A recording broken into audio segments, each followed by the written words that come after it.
Hi guys, Happy New Year. It's 2026 now. This is an instruction video I want to do.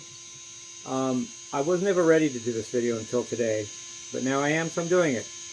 I want to do a video on Paul Gilbert and the way I feel about him and the way he played and the way I think he played.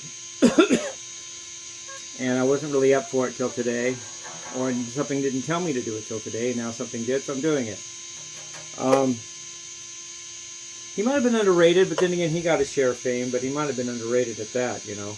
He never got the credit of a Steve Vai or Randy Rhoads. Actually, Paul Gilbert and Randy Rhoads and Steve Vai all have related birthdays to me. Paul Gilbert was born 11/6/66, I was 12/6/66, so Paul was exactly a month older than me. And Steve was born 6/6/60, which means he had 6/66 and was born 6 months and 6 years before me, which is 6 and 6, which is 6 months and 6 years is half of 13 years. And then Randy Rhoads was born 12/6/56, which is exactly 10 years apart from me to the day. He was born exactly 10 years before me to the day. But that's not the subject of this video. Paul was great. He combined with the left hand. He used his pinky as much as anything, which is important.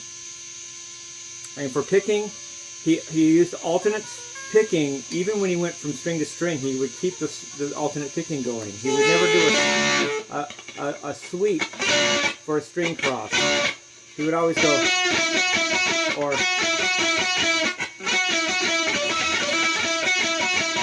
either outside or inside, but he would never go or like that. He didn't like that sound, and plus he didn't have to do that because he was really good. LOL. And then on top of that, he string skipped a lot.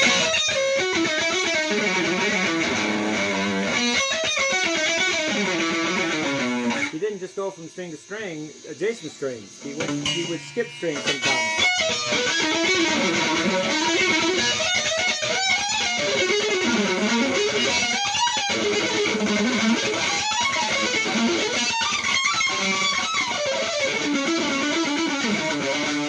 You know? And that's really cool. If you can do that, you're set. I never could because I never thought of doing this video, but now I can, so I'm doing the video. And I think he got underrated on two fronts. He could have been another Yngwie, but he never got that much credit. And then he got underrated, I think, in the 90s when it was players like Richie Kotzen and Greg Howe that got a lot of attention, and even instead of Paul Gilbert in those cases, but I think Paul was better. I mean, I know Richie was great with his tapping, legato, and Paul and Greg Howe was great, you know, with whatever he did. But I think Paul was more memorable. I think Paul was actually the better technical player than either of those two guys. Yeah, it's great to do legato and tapping, but that's not as hard as the picking thing that Paul Gilbert had. It just isn't, you know. I mean, it may sound just as fast, it may be just as fast, it may sound cool, you may like it, you may not, but picking like Paul was harder than the tapping or the whatever Greg Howe would do. Greg Howe never really, I went to a Greg Howe clinic and I went to a Paul Gilbert clinic. Paul Gilbert was in the late 80s, and Greg House was in like the, I don't know, 10, 11, 12 years ago. And they're both great players, but Greg Howe never claimed to revolutionize anything. He just made things up when he needed to. He never really claimed to make a step forward in technique. It was just by accident.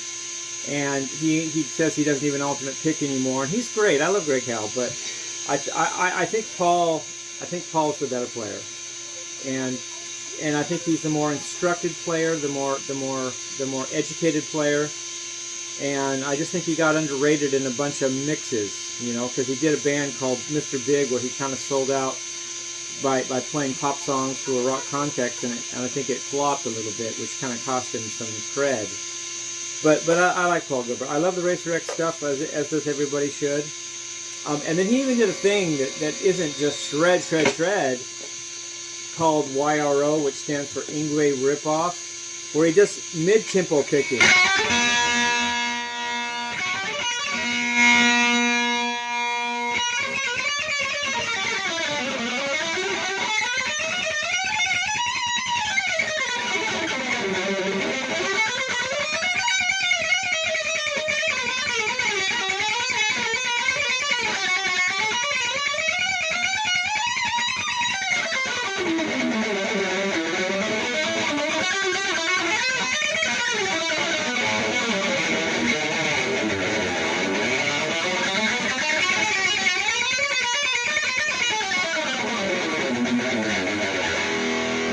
sounds cool too, and it's also hard to do because if you're mid-tempo, you're not so slow that it's easy, and you're not so fast that you can kind of go on autopilot. You have to know what you're doing and really mean and feel each stroke.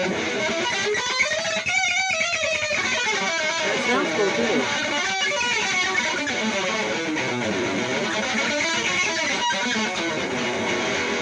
It's interesting, and it gives a different flavor to your playing if you can do mid-tempo picking too.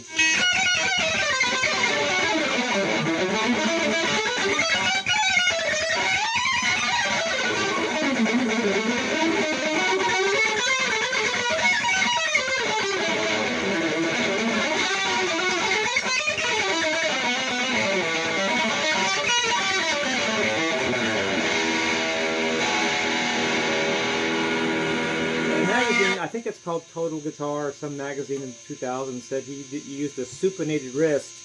I just googled that. It means having your palm up. So somehow he wouldn't just have his palm straight or even down. He would have the wrist upward, like the palm is facing upward when he kicks.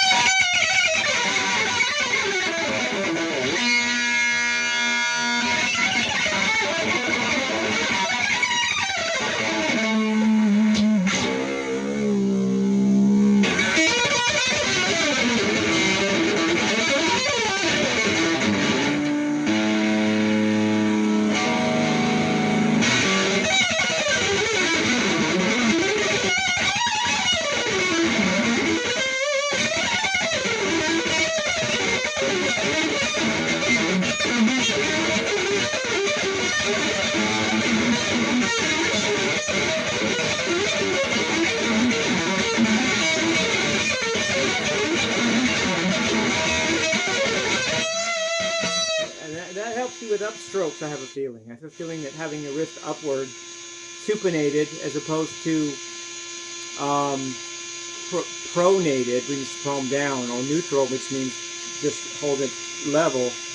I think it might help to do upstrokes.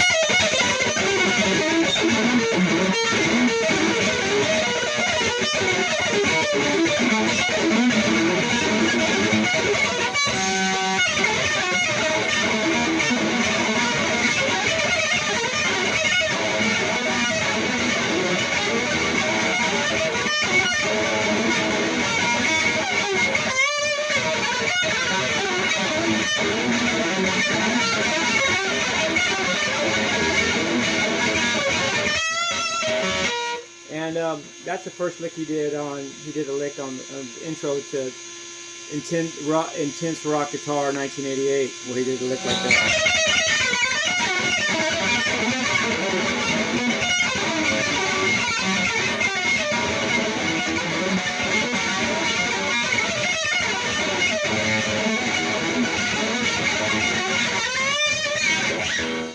And it's all E harmonic minor.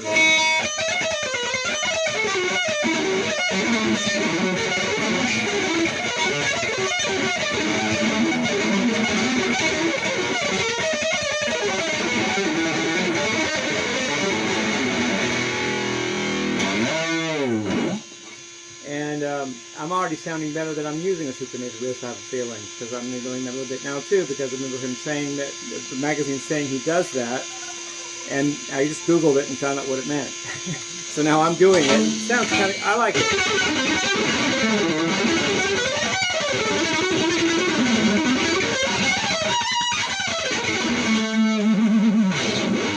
You know? And about the pinky thing, other players have commented on that. Eddie Van Halen said that using the pinky is a very mental thing. It's more what your mind lets you do, more than just physically being able to. And I like that comment by Eddie Van Halen. And Greg Howe, who I have already mentioned in this video, no, not Greg Howe, sorry, Nuno Betancourt from Extreme, he said you should bend with your pinky, make it like a blues thing, even bend with the pinky.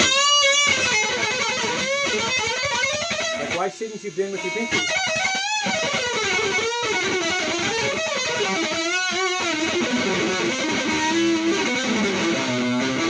Like, why limit yourself?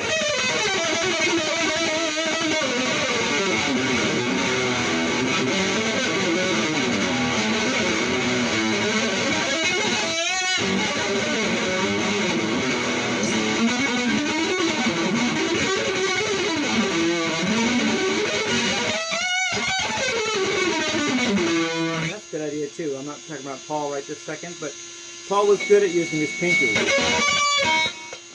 He used it very well. In fact, there's a picture of Paul where he's just holding his guitar. You could tell he's a badass. By the way he's holding it, where he has his fingers on it, you could tell he could play just by a picture, not even hearing it or not even seeing him play. You could tell that he could play by just looking at his hands. It's like, whoa.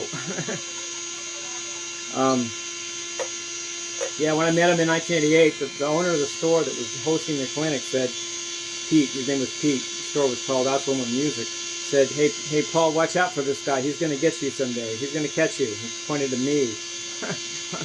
Right as I'm standing in front of Paul Gilbert in the late 80s getting an autograph of a picture, you know, which I don't have anymore. Too bad I don't, but I don't. And I don't know, I just dig Paul, and I don't talk about individual players that much anyway, but I also haven't talked much about him, but that guy's great, man.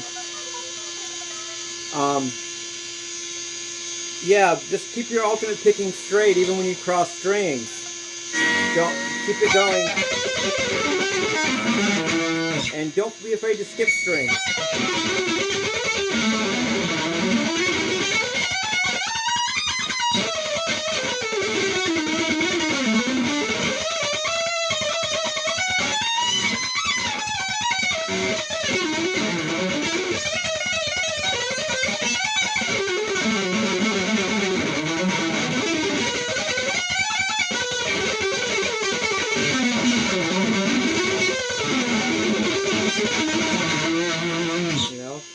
Just whatever you want to play it. You know, be able to play wherever your mind can go. Don't be limited by your hands or what you physically can do.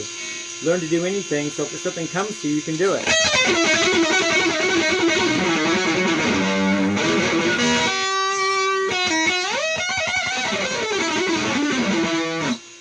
And the supinated wrist thing is cool. I'm glad that I'm doing that now, and I kind of like that sound. It makes it easier to do up. You're emphasizing the upstroke because that's the harder stroke for most people. If you have your wrist downward, if you're going to want to do more downstrokes, if your wrist is upward, it tends to strengthen your upstroke, which is a good thing, I think, for fast picking. You know. So anyway, yeah, I love Paul Gilbert. Born exactly a month apart from me. Both have 666, only he's 11/666 and I'm 12/666. I think he got some bad luck with Mr. Big. I think they should have just shredded out. In hindsight, I think they should have just shredded out all the time instead of saying, well, let's not shred out and then lose a bunch of fans. But you know, he's still Paul Gilbert, you know, and Billy Sheehan is still Billy Sheehan, you know, bassist for Mr. Big. And don't forget that, you know. So anything else? I'm not showing off too much of my shredding in this video. It's not about me demonstrating, look how great I am. I'm just really trying to talk about Paul, but yeah, I am showing some examples. He did a thing with string skipping for arpeggios that he did instead of, or in lieu of, sweeping. Instead of going like this, he would go.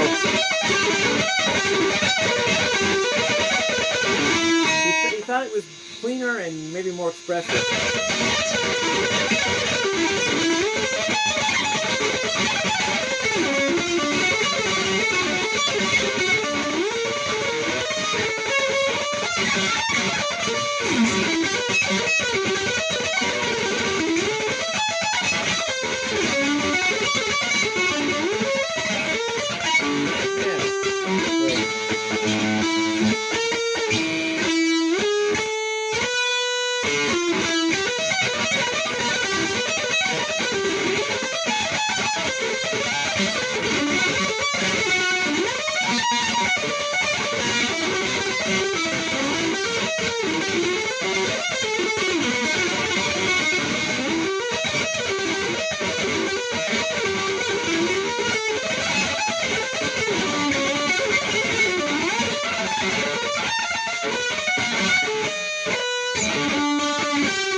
I'm doing wrong on that lick, sorry.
that. It's kind of cool, you know.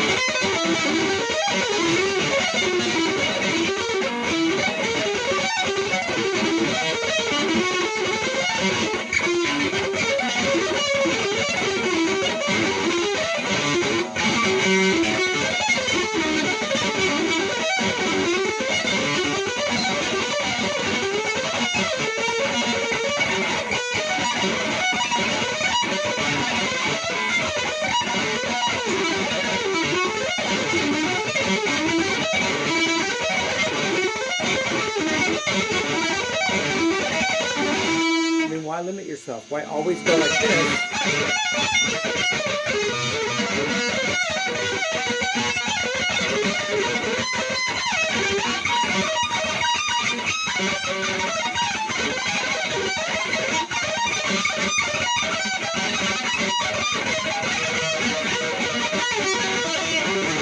That's not the only way to play them, though. You could also go.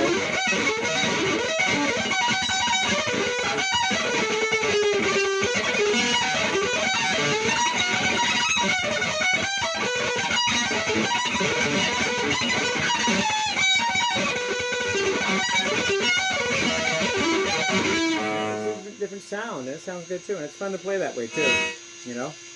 And you know, Eric Johnson did string skipping, but his was one note per string skipping,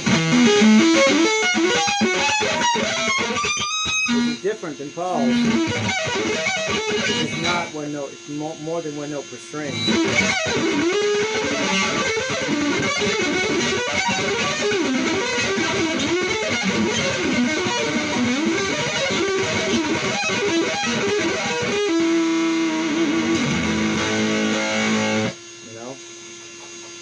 And that's cool about Paul. And Paul did a string skipping like I like with an E minor 7, or it could be any key, but the example he showed was E minor 7.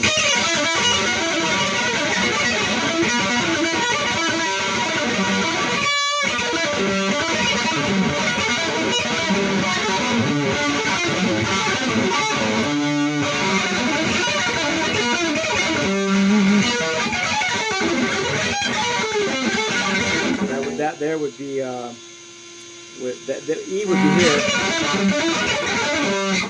This would be G, I think.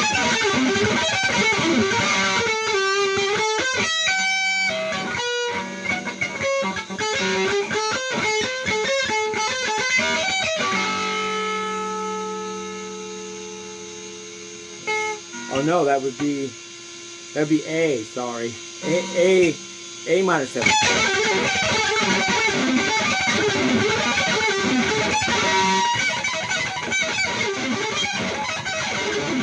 It would be B.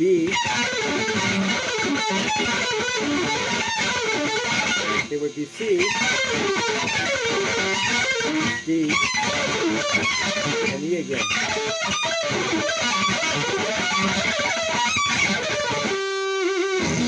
That's cool, Nick.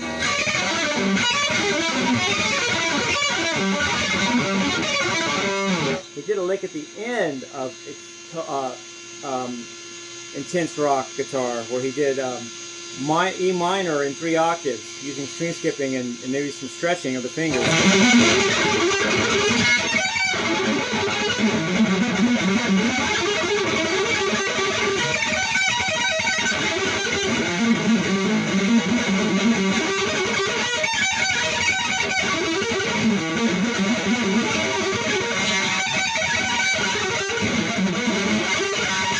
Make it major. It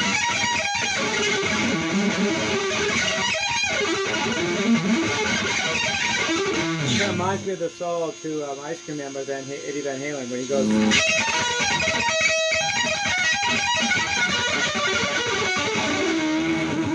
Beautiful, eh?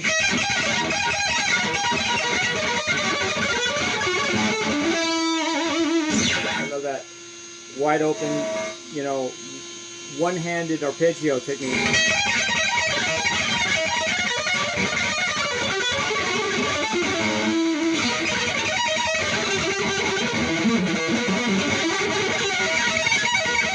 George Lynch did that a lot. You know, he would do that kind of thing.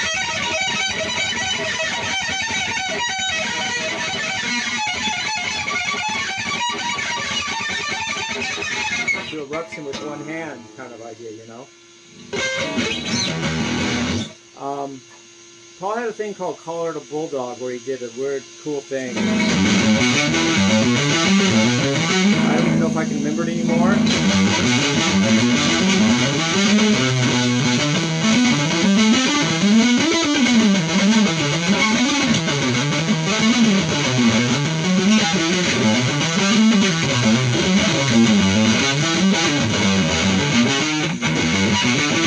It's all pentatonic, but it's on 2 strings going up.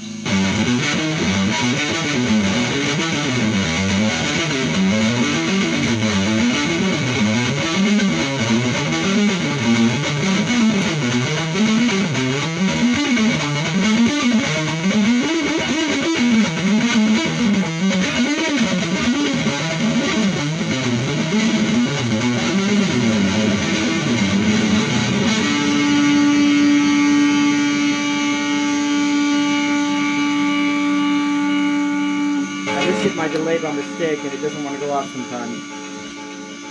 It's kind of breaking, like not doing good anymore, starting to break. So it's very finicky, and I just stepped on it by mistake. I didn't mean to. Let's see if I can shut it off is the key, eh?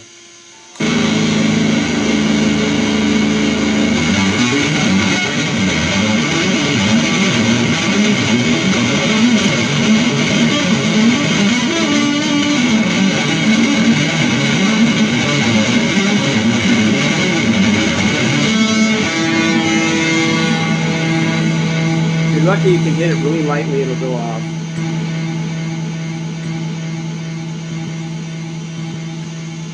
But I'm not lucky right now because it's not doing that. Sorry about that, guys.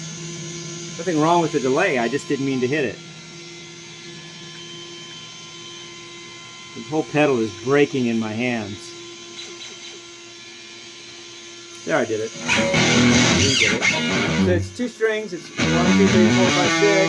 1, 2, 3, 4, 5, 6. 1, 2, 3, 4, 5, 6. 1, 2, 3, 4, 5, 6. 1, 2, 3, 4, 5, 6. 1, 2, 3, 4, 5, 6.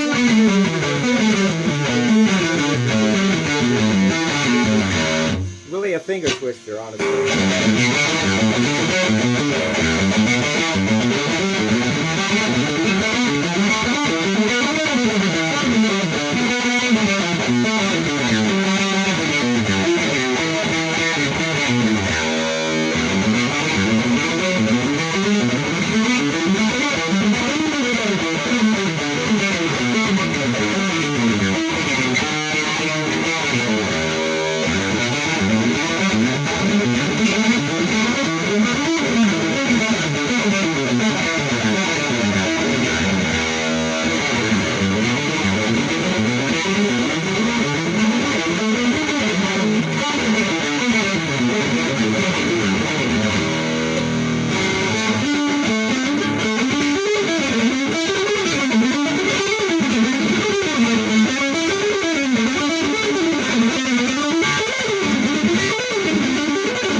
Have some room to go up higher. Let's go down here.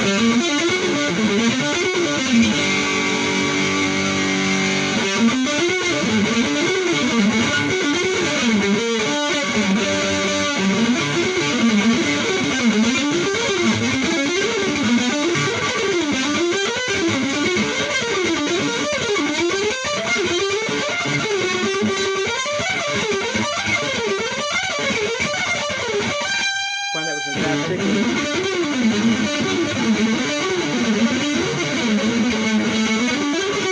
Sorry, let's do this again.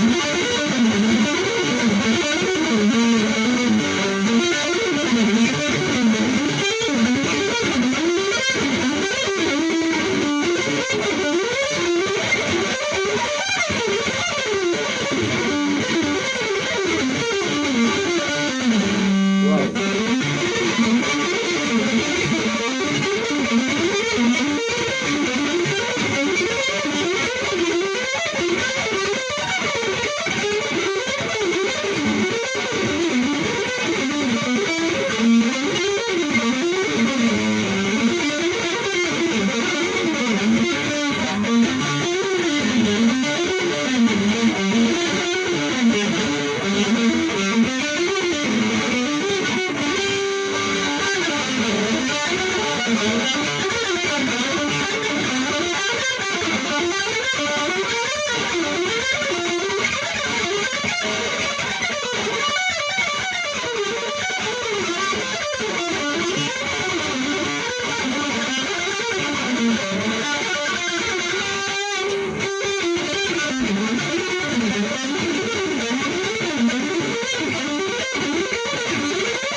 I think I basically have it.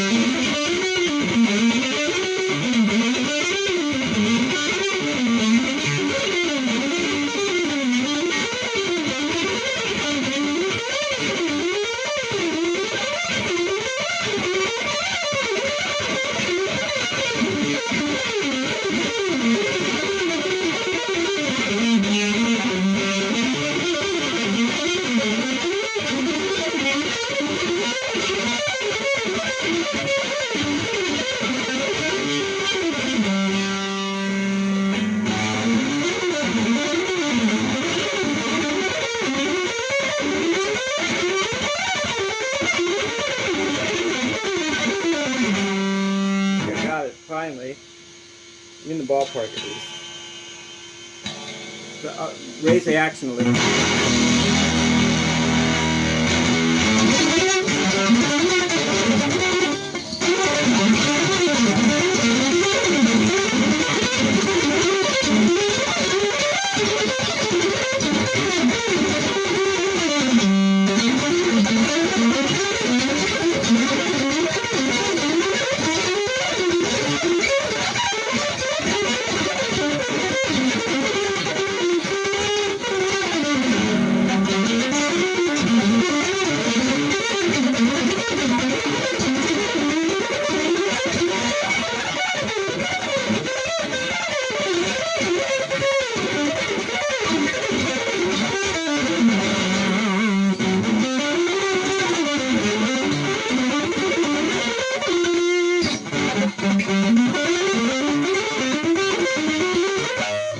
I got it.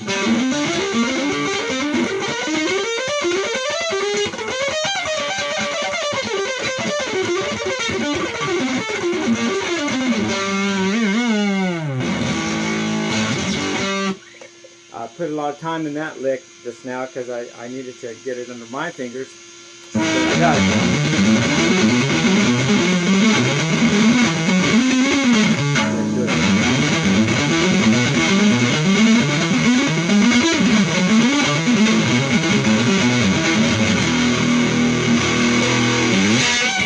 I mean that's cool, you know. You're just taking a pentatonic, doing it on 3 notes per string, and then moving it up positionally.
Try to do it.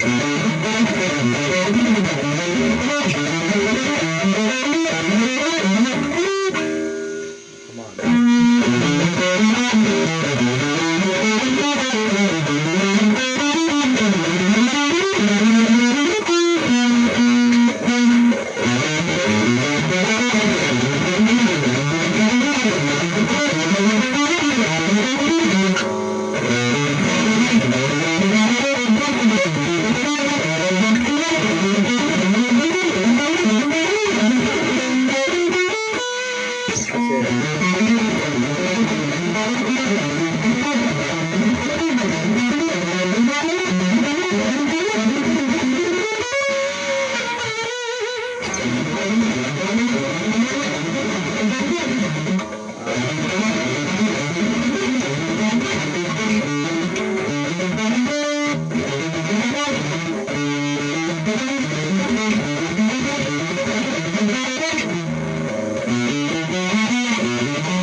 Tricky though. You gotta go.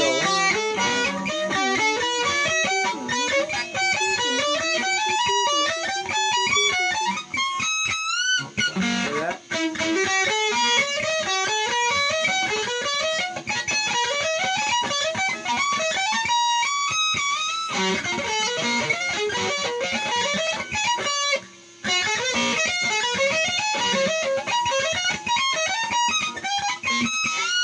You just got to get it in your head. He didn't do this, but you can do that also with 4-notes per string on diatonic scales. You could do that same kind of thing.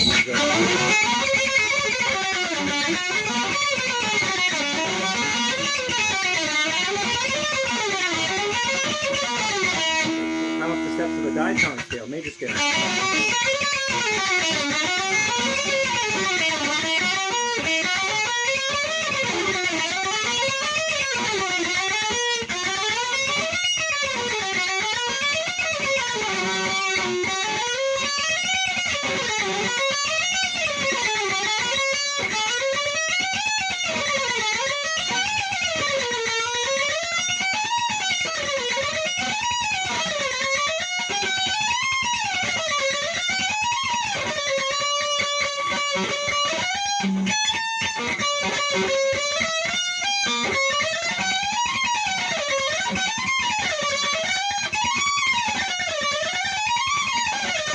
I think I did it.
That was actually the right way. That's